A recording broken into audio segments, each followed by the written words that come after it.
Ever wonder what happens when monsters collide, champions rise, and betrayal strikes out of nowhere? Well, buckle up because this week's WWE Raw was a wild ride. From shocking twists to jaw-dropping promos, we have got everything you need to know. You're going to want to stick around because things are getting spicy in the world of wrestling.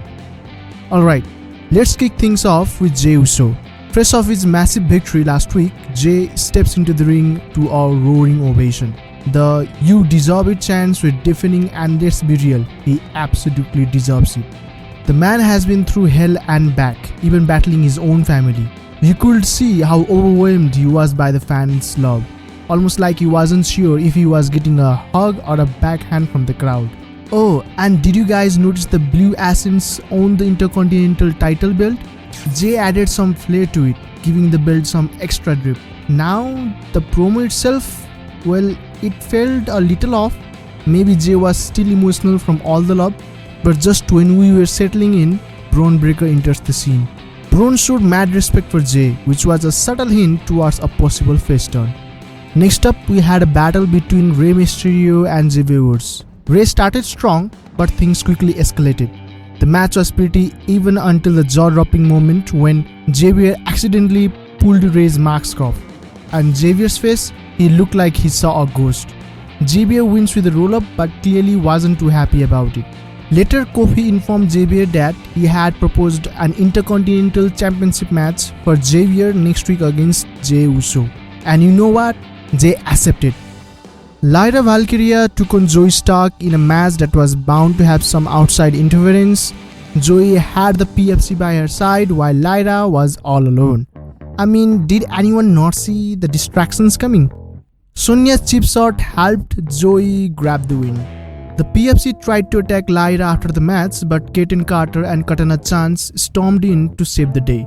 Now, things took a wild turn when Adam Pearce came out to promote the highly anticipated Hell in a Cell match. And hey, did anyone else notice the security standing behind Pearce? Look closely because one of these guys could be a future World Heavyweight Champion. But back to the main story, Adam Pearce is hyping up the showdown between CM Punk and Drew McIntyre, and he laid it out plain and simple. This feud has been building and festering for months, and at Hell in a Cell, it all has to end. No more talking, no more brawls backstage, just pure carnage inside the Devil's Playground.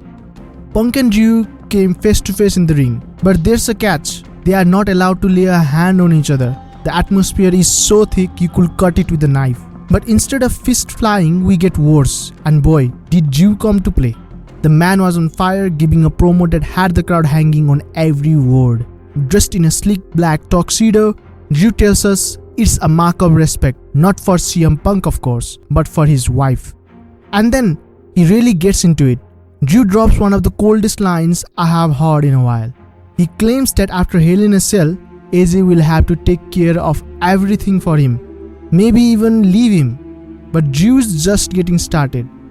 He goes on to say that those CM Punk chants he once pretended didn't bother him, they now make his skin crawl. He hates those chants, hates Punks, and wait for it, Punk himself taught Drew to hate. Talk about deep cuts. Now, Drew's promo gets intense as he tells us that holding on to hate for this long is dangerous. But finally, it will all end at Hell in a Cell, along with Punk. You could tell he is done playing nice. The man means business, and this feud is about to reach a new level of brutality. And just when you thought Drew's fire couldn't be matched, CM Punk steps up, cool as ever. He has got a story of his own, one that pains him as a man consumed by his rivalry. Punk admits he hasn't even been home for 4 weeks. Why? Because he doesn't want his wife AJ to see what this feud has turned him into. This is the kind of stuff that makes us believe these two are ready to destroy each other. He doesn't just say he is going to beat Drew. Oh no. He tells Drew that at Hell in a Cell, Drew won't be praying to any god. He will be praying and begging to CM Punk. Now, I don't know about you guys, but this promo skyrocketed my hype for their match. I thought I was already pumped for this feud. This segment cranked it up to 11. It's so intense that I am half convinced they might tear each other apart before the cell even gets locked. If this match isn't the main event, I'll be personally offended. Now for some high-flying action, LWO gave us some insane moves, but the Judgement Day had a sneaky ace up their sleeves, Liv Morgan. With her distractions, Finn Balor snuck in for a dirty win. But the real drama started after the match. Rhea Ripley brought out a sack case threatening to lock Dominic Mysterio inside because apparently Dom is claustrophobic. Liv tried to help, but Rhea scared her off. Honestly, this part was hilarious. Later, when Rhea was about to close the case, Liv finally came back and saved Dom. Back in the ring, the Judgement Day wrecked Damien Priest. Finn Balor hit 3 coup de grace on Damien Priest. Will this chaos continue at Bad Blood? I can't wait to find out. Next was Kofi Kingston vs Chad Gable. This match was a technical masterpiece with both Kofi and Chad Gable trying to outsmart each other. After multiple roll-ups, Kofi went for his trouble in paradise, but Chad countered with an ankle lock. The real sucker, Xavier, made a huge blunder, saving Chad from Kofi's finisher, which allowed Chad to snatch the win with a breezing pin.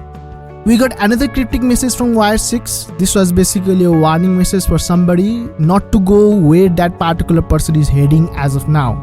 But the real kicker, we might have seen Alexa Bliss at the end. Was that really her? And who is this message even for? So many questions, so few answers.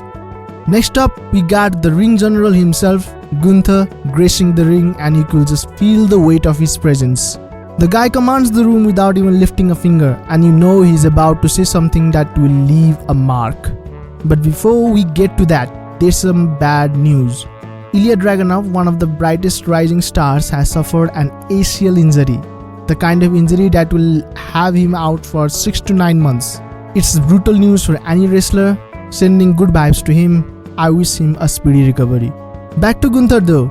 Sami Zayn has been challenging Gunther week after week, and Gunther's clearly had enough. He's like that parent who's tired of hearing "Are we there yet?" every 5 minutes during a road trip. Just as he's about to go off, Sami Zayn interrupts. He makes his way to the ring, and you gotta love Sami. He has got the vibe of, I know I'm annoying, but I don't care. The crowd is eating it up, and Sami's got one thing on his mind. Gunther, if you are sick of me, why don't you just end it? Accept my challenge. At this point, Gunther's fuming. His patience is gone. You can see the annoyance practically radiating off him like steam from a kettle about to blow. He finally snaps back. You are not on my level, Sami. Classic Gunther, cutting through all the noise with that blunt arrogance. But Sami, not missing a beat, throws one of the biggest flexes of the night. Well, I beat you at WrestleMania, didn't I? Oof, that's gotta sting. And then the moment we have been waiting for. Gunther, in a rare moment of honesty, admits it. You're right, Sami. The crowd's jaws collectively hit the floor, but don't get too comfortable, guys, because here comes the savage Gunther. Gunther clarifies his statement. He's afraid, alright, but not of Sami. Nope, he's afraid for his reputation. And here comes the gut punch. Gunther calls losing to Sami at WrestleMania the biggest embarrassment of his career. And not just for him, but for his whole family. According to Gunther, it wasn't just any loss, it was a disgrace. This guy's pride is as big as his chops, and Sami's victory has left a dent in it. And then, Gunther twists the knife even deeper. He says that if he had lost to a better man, it wouldn't have been so bad. But losing to Sami Zayn? That's a stain on his legacy that he can't wipe clean. Gunther keeps piling it on, claiming that he is the golden goose of his family and that Sami could never be like him, a true world heavyweight champion. That line hit like one of Gunther's vicious chops. It was brutal, precise, and it stung. But of course, Sami wasn't going to let Gunther have the last word. He shot back, reminding Gunther that after losing at WrestleMania, he basically disappeared. Feeling a little insecure, Gunther? Then Sami really went for it, saying that now even Gunther's father knows he is a coward. And that's the breaking point. Gunther snaps. He charges at Sami, launching a brawl that's as intense as the promo itself. Fists are flying, and while both men are giving it their all, Gunther stands tall in the end. But the real soccer comes after all the trash talk and insults. Gunther finally accepts Sami's challenge. That's right, guys, it's on. We are getting Gunther vs Sami Zayn next week on Raw. And if this promo is an indication, it's gonna be absolute fireworks. Then we had the Awesome Truth vs AOP. Well, we all knew the Miz was going to turn heel, but did anyone expect it to happen this fast? Miz attacked R-Truth mid-match, leaving the AOP to pick up the victory. It was predictable, but still the timing was so random it actually caught me off guard. And now finally the main event of the night. Buckle up because this one was a true monster mash.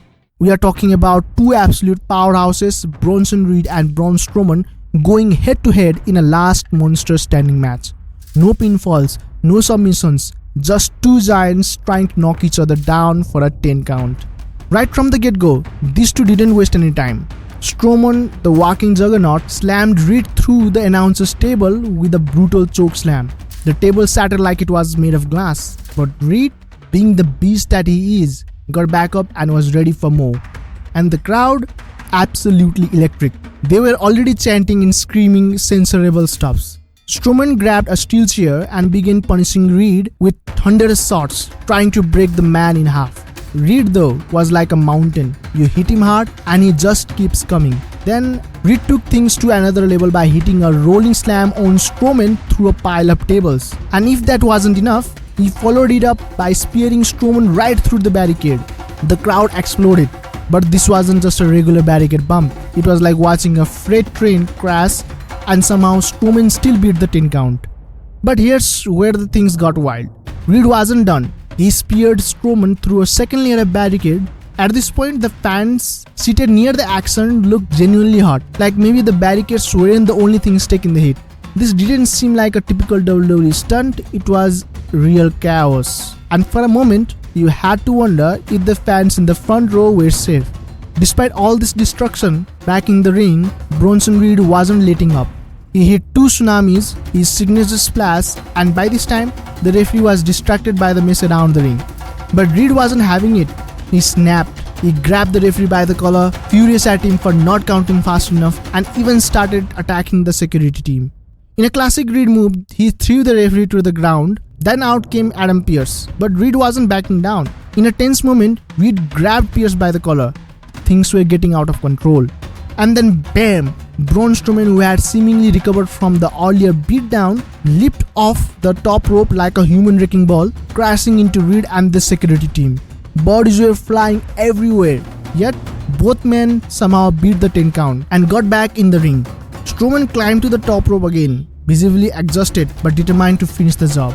Reed pulled off an incredible feat of strength. He hit a massive suplex on Stroman, and that was enough to cause the entire ring to collapse. We are talking about classic WWE ring explosion, rope snapping, the canvas caving in, complete destruction. As both men lay in the wreckage of the ring, it looked like Reed was about to stand up and claim victory. But just when you thought it was over, bam! Seth freaking Rollins appeared out of nowhere, making his grand return. He hit a devastating curb stomp on the steel steps, leaving Reed flattened. With Reed knocked out cold, Stroman barely managed to get to his feet and the referee counted to 10.